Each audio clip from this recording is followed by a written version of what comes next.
বেড়া বকরি ছেড়ে দিয়ে লক্ষ্য রাখো, আমার নবী বেড়া বকরি দুম্বা ছেড়ে দিয়ে ঘুমায়া থাকে। লোকেরা আইসা খবর দেয়, খাদিজা গো, এমন রাখাল রাখছো, বেড়া বকরি দুম্বার দিকে খবর নাই, ঘুমায়া থাকে। তাই নাকি? মা খাদিজা একদিন রওনা হলেন, দেখি কি করে ঘুমাই।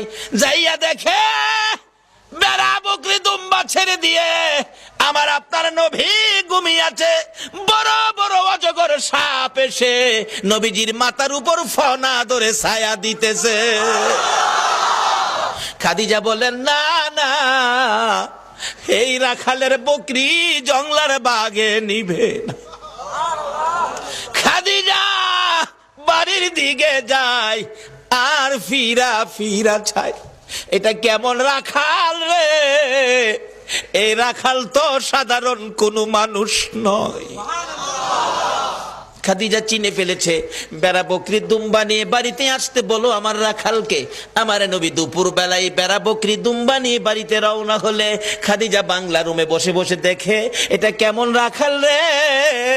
যে রাখাল রৌদ্রের মধ্যে আসতেছিল, আকাশের মেঘের টুকরা এসে রাখালের উপর ছায়া দেয়।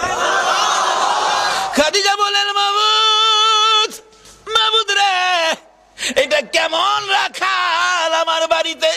নিশ্চয়ই উনি সাধারণ কোনো মানুষ নয়, নিশ্চয়ই কোনো মহামানব হবে। আসেন, আর বেড়া বকরি দুম্বা আপনাকে চড়াইতে হবে না, শুধু এই জায়গার মধ্যে 2 ঘন্টার ওয়াজ। এই জায়গায় কি ঘটনা ঘটেছে? আজকে এই নবীর চিনি না, যারা চিনেছে তাদের জীবন ধন্য হয়েছে। বলুন খাদিজা, এই নবী চিনে জীবন ধন্য হয়েছে কিনা?